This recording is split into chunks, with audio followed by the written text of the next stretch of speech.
Hello दोस्तों, आप देख रहे हैं Nilesh education practice test number 3 ITI electrician theory practice test number 3 के विद्युत सामग्री के part A practice test number 3।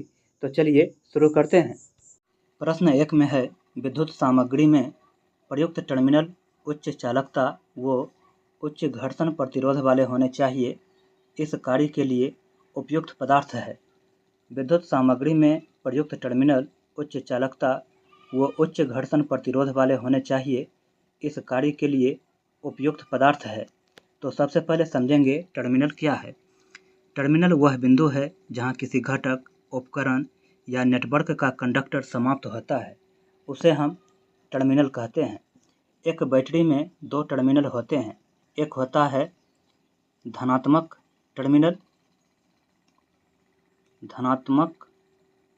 Terminal और एक होता है ऋणात्मक टर्मिनल।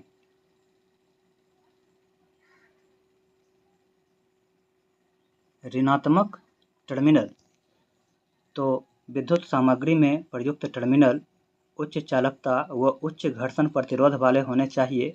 इस कार्य के लिए उपयुक्त पदार्थ कौन होगा? तो टंगस्टन है, निकल है, चांदी है, पीतल है। तो आंसर हो जाएगा पीतल, ऑप्शन डी। प्रश्न 2 में है विद्युत सामग्री को प्रायः 5 वर्गों में बांटा जाता है, जिनमें सामान्य प्रकार, नियंत्रण प्रकार व निर्गत प्रकार है। अन्य 2 है। अर्थात कहने का अर्थ है कि विद्युत सामग्री को प्रायः 5 वर्गों में बांटा जाता है, जिनमें पहला है सामान्य प्रकार, दूसरा है नियंत्रण प्रकार व तीसरा है निर्गत प्रकार। तो अन्य 2 बताना है कि कौन होगा। तो आंसर हो जाएगा ऑप्शन ए, सुरक्षात्मक वो धारणशील प्रकार, जिसकी धारण शक्ति उच्च हो। प्रश्न 3 में है स्विच बोर्ड में स्विच 2 प्रकार से स्थापित किए जाते हैं। उनमें से एक है फ्लश प्रकार का, वो दूसरे किस प्रकार के होते हैं वो बताना है। स्विच बोर्ड में स्विच 2 प्रकार से स्थापित किए जाते हैं। उनमें से एक है फ्लश प्रकार का स्विच और दूसरा किस प्रकार का होता है वो दूसरा बताना है। तो एक पहले से ही दिया है कि एक है फ्लश प्रकार का स्विच। तो फ्लश प्रकार के स्विच में आते हैं विद्युत घंटी। तो ये हो गया फ्लश प्रकार का स्विच। और दूसरा होता है टम्बलर प्रकार का स्विच। तो आंसर हो जाएगा ऑप्शन सी। तो टम्बलर प्रकार के स्विच को हम घरों में यूज करते हैं। तो ये हो गया टम्बलर प्रकार के स्विच।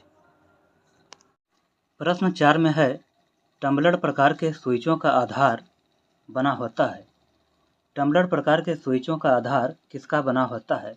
अर्थात घरों में हम जो स्विच यूज करते हैं वो टम्बलर प्रकार का स्विच है। तो उसका बेस क्या चीज़ का बना होता है?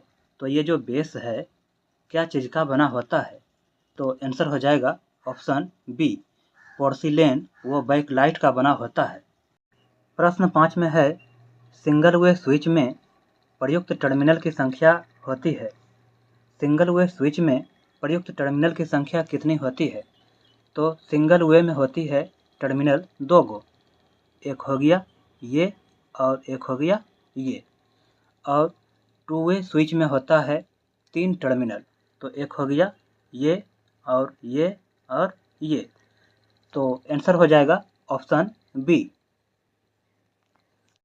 प्रश्न 6 में है 2 या 2 से अधिक स्थानों से एक लैंप को नियंत्रित करने के लिए प्रयोग होता है।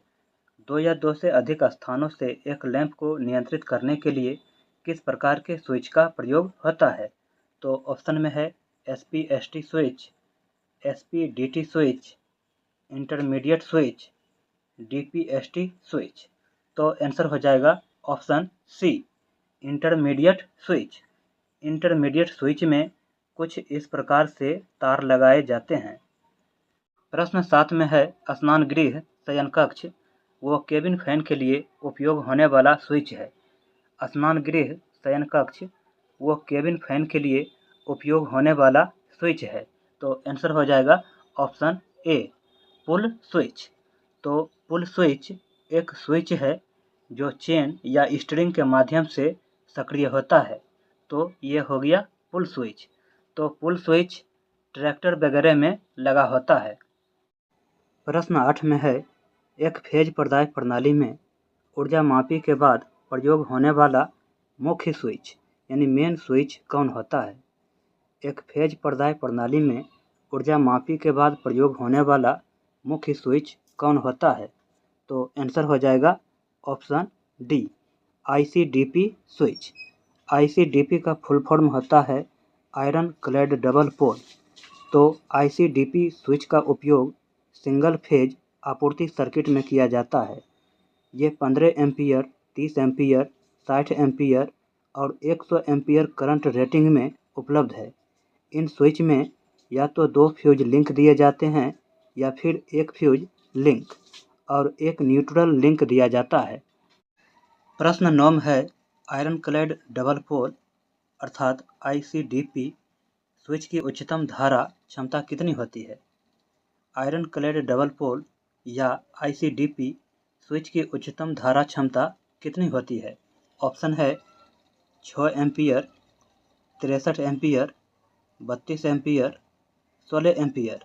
तो आंसर हो जाएगा ऑप्शन सी 32 एम्पीयर। प्रश्न 10 में है, 3 फेज प्रदाय को नियंत्रित करने के लिए प्रयोग होने वाला मुख्य स्विच कौन सा स्विच कहलाता है?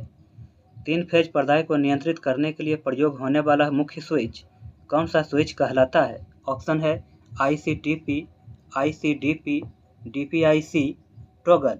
तो आंसर हो जाएगा ऑप्शन ए ICTP। तो ICTP का फुल फॉर्म होता है आयरन क्लैड ट्रिपल पोल। तो ICTP स्विच का उपयोग 3 चरण आपूर्ति सर्किट को नियंत्रित करने के लिए किया जाता है। ये 15 ampere, 30 ampere, 60 ampere, 100 ampere, 150 ampere और 250 एम्पीयर करंट रेटिंग में उपलब्ध है। आमतौर पर इन स्विच को 3 फेज 4 वायर मेन स्विच के नाम से भी जाना जाता है। तो ये जो स्विच है ये 3 फेज प्रदाय वाला स्विच है।